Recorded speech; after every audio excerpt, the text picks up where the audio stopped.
और आइए सीधे अब आपको लेकर चलते हैं आइडियाज फॉर इंडिया के मंच पर, जहां पर देवेंद्र फडणवीस पहुंचे। दिल्ली का मौसम बहुत अच्छा है, दिल्ली का मौसम बहुत अच्छा है, तो चलेंगे दिल्ली। देखिए, दिल्ली का जो मौसम है ना, वहाँ पर जाकर कुछ दिन मौसम एंजॉय करके हम मुंबई वापस आते हैं। हम दिल्ली रहते नहीं हैं। तो आप दिल्ली जाएंगे और मौसम का आनंद लेके वापस आ हाँ, जाएंगे। मौसम का आनंद लेके वापस आएंगे, क्योंकि मुंबई का मौसम दिल्ली से भी अच्छा है। लेकिन मुंबई में और खास तौर पे जो महाराष्ट्र में है, यहाँ पर सर्दियों में भी गर्मी का एहसास आपने करवा दिया विपक्ष को भी और पार्टी के भीतर भी। नहीं, देखिए, मैं तो इतना ही कहूँगा कि जब एक जनता ने मैंडेट दी हुई सरकार, ये जिसको हम अलोकतांत्रिक तरीके से जब उसको बेदखल किया जाता है, तो उसके बाद ऐसी चीज़ें होती है जो चीज़ें महाराष्ट्र में हुई है जी। तो मुझे ये लगता है कि ये जो महाराष्ट्र में आपको सारी गर्माहट नज़र आ रही है, अगर 2019 में जनता के मैंडेट को ठुकराया नहीं जाता, जनता के मैंडेट के खिलाफ हमारी पीठ में अगर खंजर नहीं घोंपा जाता, तो शायद ये परिस्थितियाँ नहीं होती। एक बहुत अच्छी स्टेबल गवर्नमेंट महाराष्ट्र में दिखती। अब हम वापस आए और वापस स्टेबल गवर्नमेंट दे रहे हैं। जी, देवेंद्र जी, अभी लोकसभा चुनाव बिल्कुल सामने खड़ा है, तो क्या लगता है कि महाराष्ट्र में जो पिछला प्रदर्शन था उससे बेहतर आप कर पाएंगे, या चुनौतियां बढ़ी हैं या कम हुई हैं चुनौतियां? देखिए, चुनौतियां तो है ही, मैं कभी ऐसा नहीं कहूँगा चुनौतियां नहीं है। और पिछले प्रदर्शन से बेहतर प्रदर्शन करने के लिए हमको ही मेहनत तो करनी पड़ेगी, क्योंकि हमने दोनों बार 48 में से 42 सीटें लाई है। तो उसके आगे बढ़ना है तो बहुत मेहनत करनी पड़ेगी। पर मैं इतना ज़रूर कह सकता हूँ कि दोनों बार का जो हमारा परफॉर्मेंस है, उससे हम नीचे नहीं आएंगे। जाएंगे तो आगे जाएंगे या वहीं पर रहेंगे, उससे नीचे नहीं आएंगे। देवेंद्र जी, एक बात बताइए, आपने मेहनत की बात की, हालांकि आपका राजनीतिक जीवन में आपका जो श्रम है, परिश्रम है, वो सबने देखा है, पूरे देश ने देखा है। लेकिन एनसीपी पर आपने मेहनत कर ली, शिवसेना पर आपने मेहनत कर ली, कांग्रेस पर आपने मेहनत कर ली, अब बचा क्या? अभी बहुत कुछ बचा है। अच्छा, बचा है? हाँ जी, मेरा इस पर एक ही जवाब होता है कि आगे आगे देखिए होता है क्या।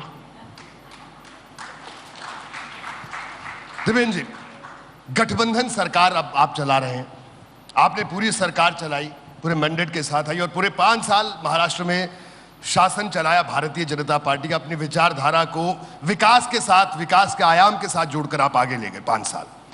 लेकिन अब गठबंधन की सरकार है, तो क्या आपको लगता है कि जो देवेंद्र फडणवीस पिछली सरकार में कर पाते थे, सोच पाते थे महाराष्ट्र के लिए, वो इस गठबंधन की सरकार में भी हो पाता है?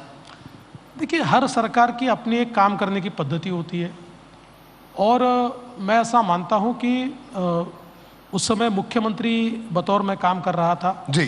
तो बतौर मुख्यमंत्री आपके अधिकार भी अलग होते हैं, निर्णय लेने की आपकी क्षमता भी अलग होती है। अब मैं उप मुख्यमंत्री के रूप में काम कर रहा हूं, लेकिन फिर भी मैं ये कह सकता हूं कि मुख्यमंत्री के रूप में जो एजेंडा मैंने चलाया था, आज उप मुख्यमंत्री के रूप में भी वो एजेंडा मैं चला पा रहा हूं। और मेरे साथ हमारे जो मुख्यमंत्री है एकनाथ शिंदे जी, उनका जो व्यवहार है वो इस प्रकार का है कि मैं ऐसा मानता हूँ वे कभी भी जो कार्य मैं हाथ में लेता हूँ उस कार्य को सम्मान देते हैं।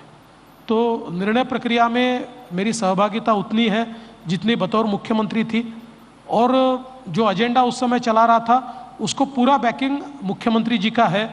इसलिए मैं ये मानता हूँ कि वो मैं कर पा रहा हूँ और महाराष्ट्र में वो चीज़ें दिख भी रही है।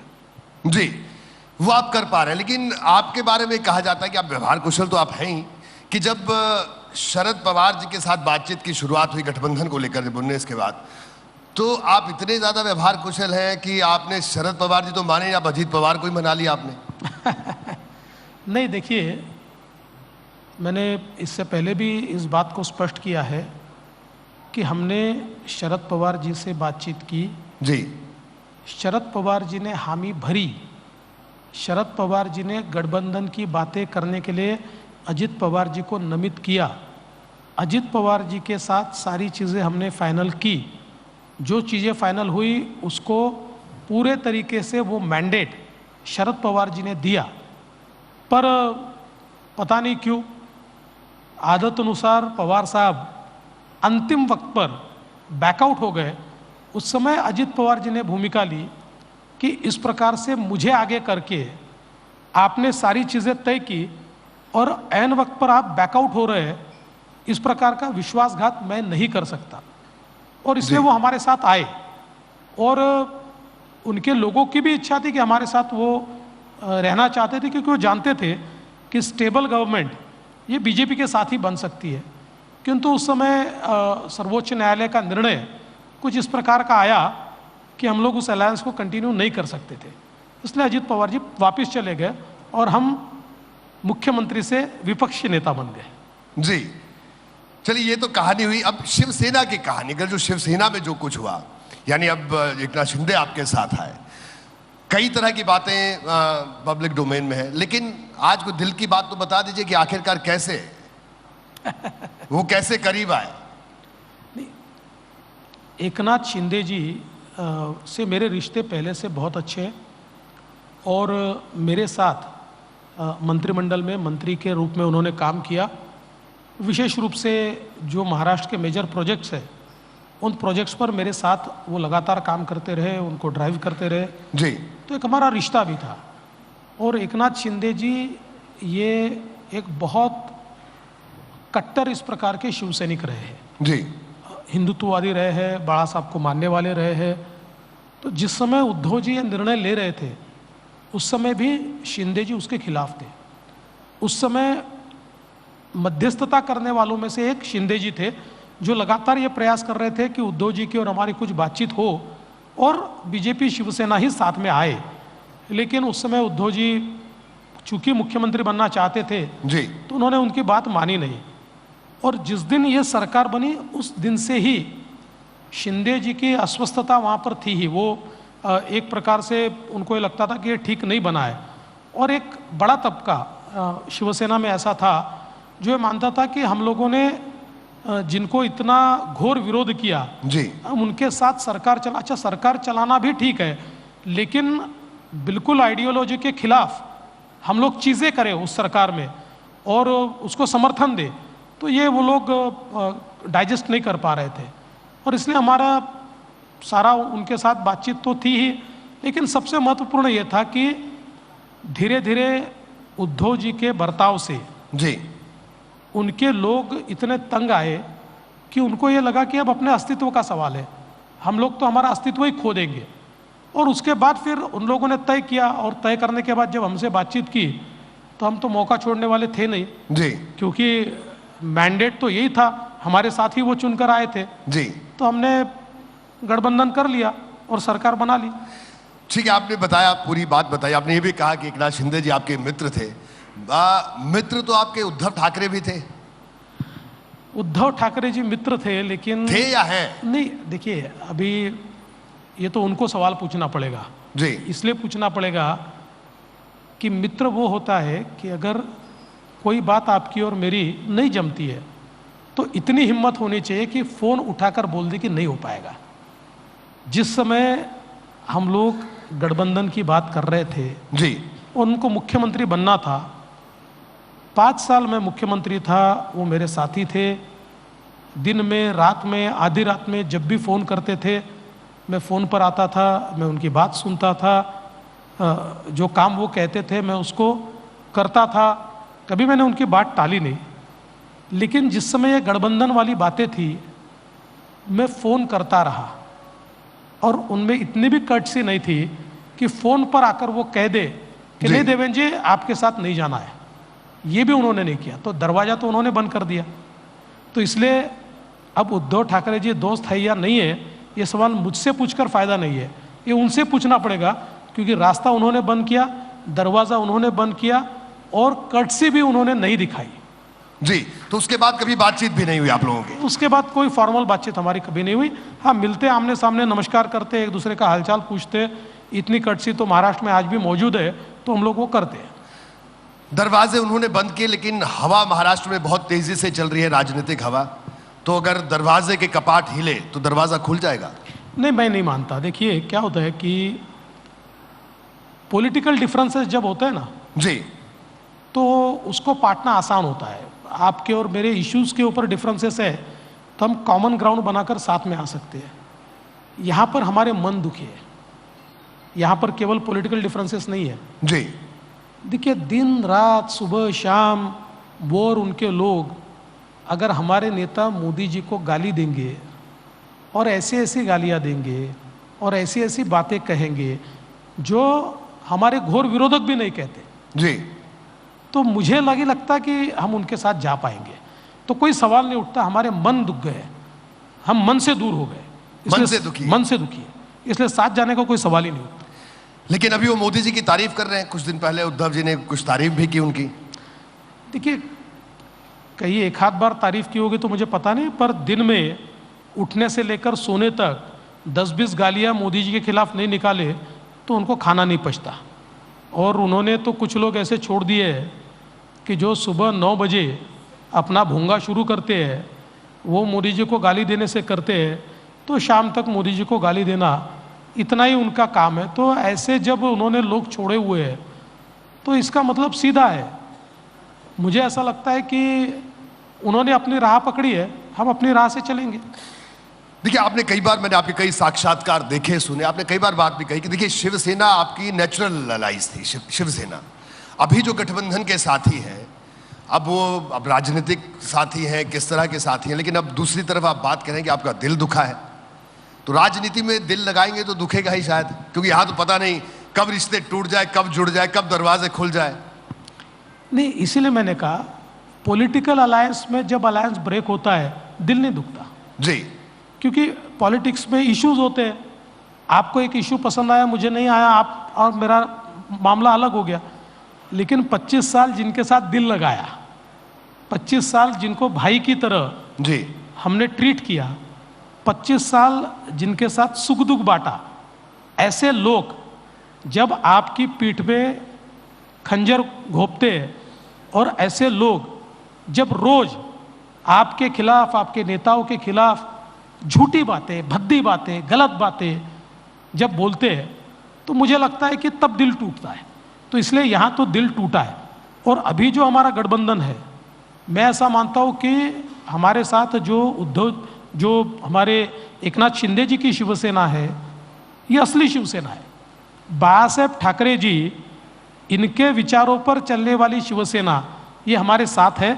इसलिए आज भी शिवसेना के साथ हमारा गठबंधन ये एक प्रकार से इमोशनल गठबंधन है जी। और मैं बहुत साफ कहता हूं कि अजीत पवार जी के साथ, एनसीपी के साथ हमारा जो गठबंधन है, ये हमारा स्ट्रैटेजिक गठबंधन है। राजनीति में कुछ इमोशंस होते हैं, कुछ स्ट्रैटेजी होती है। हाँ, ये हो सकता है कि शायद 5-10 साल बाद वो भी इमोशनल बन जाए, पर आज मैं बहुत स्पष्ट रूप से कहता हूं जी कि शिंदे जी के साथ, शिवसेना के साथ हमारा गठबंधन इमोशनल गठबंधन है। एनसीपी के साथ हमारा गठबंधन स्ट्रैटेजिक गठबंधन है। स्ट्रैटेजिक जी। और ये अशोक चौहान साहब कैसे आए? कोई आदर्श स्थिति थी आने की उनकी भारतीय जनता पार्टी में? देखिए, कि चुनाव से पहले आदर्श स्थिति बनी, मतलब आप मेरी बात भी समझ रहे हैं? नहीं, बिल्कुल आप जो कहना चाह रहे हैं मैं भली बात ही समझ रहा हूँ। और जिस समय अशोक चौहान जी को ये प्रश्न पूछा गया तो बहुत लेट पूछा गया जी। तो उन्होंने उस जवाब में यही कहा कि अरे मैं तो सोच रहा था कि पहला प्रश्न तो यही आएगा। जी। मैं एक बात बोलता हूँ कि देश के अंदर आज जिस प्रकार की परिस्थिति कांग्रेस की है, जो जमीन से जुड़े हुए नेता है उनको कांग्रेस की लीडरशिप में कॉन्फिडेंस नहीं रहा है। देखिए, आखिर राजनीति में काम करते हुए हर व्यक्ति को अपना भविष्य क्या होगा जी, अपना अस्तित्व कैसा होगा, इसकी चिंता होती है। और जब कांग्रेस के नेता अपने भविष्य को देखते हैं, अपने अस्तित्व को देखते हैं, तो उनके सामने एक क्वेश्चन मार्क नजर आता है, उनको अंधेरा नजर आता है, उनको कहीं रिवाइवल नजर नहीं आता, उनको कहीं अपनी हार से सीख कर बदले हुए नेता कांग्रेस में नजर नहीं आते। और इस कारण से ऐसे कई लोग ये सोचते हैं कि जब मोदी जी देश को इतनी तेजी से बदल रहे हैं, देश इतने तेजी से विकास कर रहा है, जब मोदी जी ने नए भारत की जो नींव रखी, जब नींव रखी तो लोगों को लगता था कि ये केवल एक जुमला है, लेकिन आज नया भारत लोग महसूस कर रहे हैं। जी तो इसलिए ऐसे सारे नेताओं को लगता है कि अब मुख्य धारा में हमने भी जुड़ना चाहिए जी। और वो मुख्य धारा में जुड़ने का प्रयास कर रहे हैं। तो ऐसे जो लोग आ रहे हैं हम उनको साथ में ले रहे हैं। ठीक है, लेकिन एक और अहम सवाल कि मैं आपके संगठन को मैं बड़े लंबे अरसे से कवर कर रहा हूं, भारतीय जनता पार्टी को। तो देखिए, आपका जो कार्यकर्ता है वो बड़ा इमोशनल है और आपका कार्यकर्ता बूथ से लेकर लड़ता है, भिड़ता है, ये आप ही लोग कहते हैं अपने भाषणों में। तो उस कार्यकर्ता के सामने बड़ा संकट नहीं आपको नहीं लगता कि अब जब सत्ता पे भागीदारी की बात आती है या हिस्सेदारी की बात आती है, हालांकि आपके संगठन में इस शब्दावली का इस्तेमाल नहीं होता, लेकिन आप मेरी भावना समझिए जो मैं कह रहा हूं, तो आपको नहीं लगता कि आपका भी दिल दुखा, लेकिन उनका तो दिल दुखा होगा जो जमीन पर कार्यकर्ता है? देखिए, भारतीय जनता पार्टी का कार्यकर्ता यही बीजेपी का एसेट है, क्योंकि ये कार्यकर्ता ऐसा है कि 90% हमारे कार्यकर्ताओं को ये पता है कि उनको जिंदगी में कुछ नहीं मिलने वाला, वो पार्षद भी नहीं बनने वाले, क्योंकि अल्टीमेटली एक लिमिटेड नंबर है, पार्षदों का भी नंबर लिमिटेड होता है, लेकिन फिर भी वो काम करता है क्योंकि उसके काम की प्रेरणा ये सत्ता नहीं है, उसके काम की प्रेरणा ये विचार है जी। और मैं ऐसा मानता हूं कि ये जो कार्यकर्ता है इसी के बदौलत भारतीय जनता पार्टी आगे बढ़ रही है। तो आज जब लोग पार्टी में आते हैं या नए नए लोग पार्टी के साथ जुड़ते हैं तो ये कार्यकर्ता इस बात को समझता है, क्योंकि आज उसका एम क्या है? आज उसका एम है कि हमारे विचारों को और हमारे राष्ट्रवाद को मंडित करने वाले मोदी जी है। तो वो आज ये मानता है कि मोदी जी के लिए, मोदी जी को तीसरे बार प्रधानमंत्री बनाना है, देश को मोदी जी का नेतृत्व चाहिए, उसके लिए वो कुछ भी करने को तैयार है, उसको कोई गम नहीं है, उसको कोई चिंता नहीं है। ठीक है, वो ये सारी परिस्थितियों में भी काम करने के लिए तैयार है। देवेंद्र जी, एक बात बताइए कि इस बार का जो चुनाव प्रचार होगा आपके लिए बड़ी चुनौती नहीं होगा, आपको नहीं लगता? क्योंकि जब आप चुनावी मंच पे जाएंगे, सभाओं में जाएंगे, तो जिन लोगों को पिछले चुनाव में, जिन लोगों को आप मंच से जिनके खिलाफ बोलते थे, उस बार आपके अगल बगल में खड़े होंगे। नहीं, जिनके खिलाफ बोलना है वो सामने है ही ना। उद्धव जी सामने है, शरद पवार जी सामने है, और मेरे हिसाब से हमारे साथ जो लोग आए हैं उनका नेतृत्व तो उन्होंने ही किया है, तो इसलिए हमारे सामने कोई दुविधा नहीं है जी। और अगर आप मेरी बात कहें और चुनाव में भी अगर आप मेरा भाषण सुने जी, मैं 90% विकास पर बोलता हूँ, 90% क्या किया इस पर बोलता हूँ, 90% मेरा विजन क्या है इस पर बोलता हूँ, 10% केवल मैं राजनीति पर बोलता हूँ। मैं ऐसा मानता हूँ ये चुनाव निगेटिव मैंडेट का है ही नहीं। ये देखिए, एक निगेटिव मैंडेट का चुनाव है, एंटी इनकम्बेंसी का होता है, ये प्रो इनकम्बेंसी का चुनाव है, इसमें निगेटिव मैंडेट का सवाल ही नहीं। ये चुनाव तो इस चीज पर होने वाला है कि मोदी जी ने क्या किया है और मोदी जी क्या करने वाले हैं। इसलिए मुझे नहीं लगता कि किसी को गाली देने की जरूरत है। गाली देके मैं अपना श्रम, अपने शब्द क्यों खराब करूं? मैं तो मोदी जी ने क्या किया ये बताऊंगा और लोग हमको वोट देंगे। अब भाषण का जिक्र आप कर रहे हैं, आजकल आपके भाषण जो हम सुन रहे हैं वो जिसको कहते हैं कि थोड़े हार्ड लाइनर आप बनते जा रहे हैं, ऐसा कहा जाता है आपके बारे में। आजकल आप खूब हिंदुत्व से परिपूर्ण भाषण देते हैं, एक हार्ड लाइन आपने पकड़ ली है। ये हार्ड लाइन और सॉफ्ट लाइन कुछ होती नहीं है भैया। जो हिंदू होता है वो हिंदू होता है, ना हार्ड लाइनर होता है ना सॉफ्ट लाइनर होता है। और मैं एक बात बताता हूँ कि मेरे लिए आप पूछेंगे हिंदू तो क्या है जी, तो मैं ये कहता हूँ कि जो टॉलरेंट है वो हिंदू है। पर टॉलरेंस का अर्थ ये नहीं है कि कोई आपके गाल पे एक तमाचा मारे तो आप दूसरा गाल आगे करो, एक तमाचा मारेगा तो 2 तमाचे मारेंगे। टॉलरेंस हमारे लिए ये होता है कि सभी प्रकार के जो विचार हैं उन विचारों को हम टॉलरेट करें। सभी को अपनी पूजा पद्धति का अधिकार है, सभी को अपने विचार रखने का अधिकार है, सभी को जिस प्रकार से वो लोग अपने फेथ को एक्सरसाइज करना चाहते हैं उसका अधिकार है। ये हिंदुत्व है। और मैं तो पैदा ही हिंदू हुआ हूँ। मैं राष्ट्रीय स्वयंसेवक संघ का स्वयंसेवक रहा हूँ, मैं कार सेवक रहा हूँ, तो हिंदुत्व तो मेरे नस नस में है। तो इसलिए कोई हार्ड लाइन सॉफ्ट लाइन का सवाल नहीं है। मैं सुलझा हुआ हिंदू हूँ, I am a proud Hindu. जी, आपने कार सेवा का जिक्र आपने किया, तो राम मंदिर बन गया और आपने एक बयान दिया तो असदुद्दीन ओवैसी उन्होंने कहा कि देवेंद्र फडणवीस कह रहे हैं कि जब बाबरी मस्जिद गिर रही थी तो मैं वहीं खड़ा था, तो उन्होंने आपका काफी विरोध किया उस पर। आप वहीं थे, वहां पे थे? हाँ बिल्कुल, मैं वहीं था। मैं तो कार सेवक था, मैं सारी कार सेवाओं में गए हूँ। पहली कार सेवा में मैं बदायूं जेल में था, जिस समय बाबरी ढांचा नीचे आया उस समय मैं वहीं पर था। सवाल ये नहीं है, देखिए पहले दिन से हम ये मानते हैं कि कलंक का ढांचा ये मस्जिद नहीं है। देखिए मैं पूछना चाहता हूँ, जिस मीर बाकी ने वो ढांचा वहाँ तैयार किया उसने भी तो कभी नमाज अदा नहीं की वहाँ। किसने नमाज अदा की है? ये तो हिंदुओं के जो एक प्रकार से हिंदुओं को हतोत्साहित करने के लिए जी, जो हमारे राम मंदिर पर हमला हुआ था, तो उस समय बाबर ये बताना चाहता था कि देखो हिंदुओं, तुम्हारे राम भी तुमको नहीं बचा सकते, हम तुम्हारे राम से भी ज़्यादा पावरफुल है। उसके पीछे की उनकी मंशा ये राजनीतिक मंशा थी, इस देश को गुलाम बनाने की मंशा थी, इसलिए उन्होंने उस मंदिर को तोड़ा था। वरना वो तो कहीं भी मस्जिद बना सकते थे, लेकिन वहाँ क्यों उन्होंने वो ढांचा तैयार किया? तो इसलिए ये कलंक का ही ढांचा था। और इस ढांचे को तोड़ने के लिए जिस समय कार सेवक वहाँ गए, उस समय सारे कार सेवक ये मानते थे कि हमारे राम जी के मंदिर का पुनर्निर्माण हमको करना है, इसके ऊपर एक कलंक का ढांचा बना है, इस ढांचे को हमको नीचे लाना है और हमारे मंदिर को फिर वहाँ स्थापित करना है। तो मैं ऐसा मानता हूँ कि इसमें कोई गलत बात नहीं है। मैं वहाँ पर था, इसका मुझे अभिमान है, मैं वहाँ पर था, इसका मुझे गर्व है। असदुद्दीन ओवैसी को अगर बाबरी ढांचा नीचे आने से कोई गम होता होगा तो मुझे ऐसा लगता है कि वो उनको लखलाभ है। मुझे तो इस बात की खुशी है कि वो ढांचा नीचे आए। एक बार फिर से मैं लोकसभा चुनाव की बात करूंगा। लोकसभा चुनावों को लेकर आपने कहा ठीक है, मोदी जी के नाम पर, मोदी जी के काम पर आप लोग वोट मांगेंगे, लेकिन ये जो फिगर आ रही है 370, 400 पार, ये कहां से 400 पार और 370 की फिगर आपको लगता है? देखिए ये जो चुनाव है ना, ये पॉलिटिकल अर्थमेटिक का चुनाव नहीं है, ये पॉलिटिकल केमिस्ट्री का चुनाव है। एक पॉलिटिकल अर्थमेटिक होती है जिसमें 1+1 2 होता है, और एक पॉलिटिकल केमिस्ट्री होती है जिसमें 1+1 11 होता है।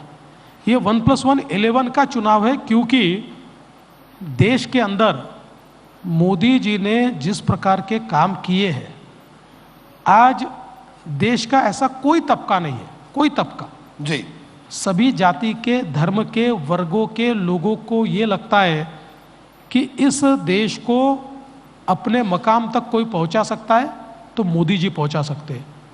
और लोगों को ये बात भी ध्यान में आती है कि अगर मोदी जी के सामने हम लोग अल्टरनेट के रूप में किसी को देखें, अल्टरनेटिव के रूप में, तो दूर दूर तक, कोसों मीलों तक कोई अल्टरनेटिव नज़र नहीं आता। तो मेरा अपना ये मानना है, जो मेरा राजनीतिक तजुर्बा है उसके आधार पर मैं कहता हूँ कि लोगों ने मन बनाया है, लोग मोदी जी को वोट देना चाहते हैं जी। इसलिए इस चुनाव में पॉलिटिकल अर्थमेटिक नहीं चलेगा। पॉलिटिकल पंडित 1+1 2 लगा रहे हैं, ये 1+1 2 नहीं चलेगा, 1+1 11 ही होने वाला है। ये पॉलिटिकल केमिस्ट्री पे चुनाव जाएगा। 370 बीजेपी, 400 पार एनडीए, ये जो नारा दिया है ये निश्चित रूप से आपको यथार्थ में आता हुआ दिखाई देगा। देवेंद्र जी, विधानसभा का चुनाव भी सामने है, तो क्या विधानसभा का चुनाव होगा तब भी यही भूमिका रहेगी? भारतीय जनता पार्टी छोटे भाई की भूमिका में, गठबंधन की सरकार में, वो देवेंद्र फडणवीस जो मुख्यमंत्री थे वो डिप्टी सीएम। देखिए पहली बात तो यह है कि छोटा भाई बड़ा भाई कुछ नहीं होता है, हम सब लोग मिलकर सरकार चला रहे हैं। और अगर आप विचार करें तो इस सरकार में भी मुख्यमंत्री जी के नेतृत्व में सरकार चलती है, मुख्यमंत्री सरकार के नेता होते हैं जी। और जहाँ तक बड़े भाई छोटे भाई का सवाल है तो सबसे बड़ी पार्टी हम है जी।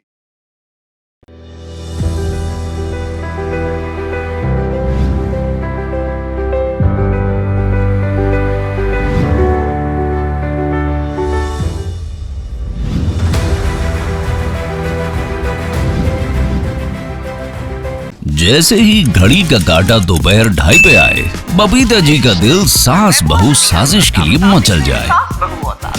और ये है इनकी बहू, पूरे दिन ऑफिस की टेंशन हो जाए गॉन जब ये करें अपना फेवरेट शो फ्री टाइम पे ऑन। इनकी तरह आप भी देखिए अपना फेवरेट शो अपने टाइम पर और डाउनलोड कीजिए एबीपी लाइव ऐप अपने स्मार्ट टीवी पर।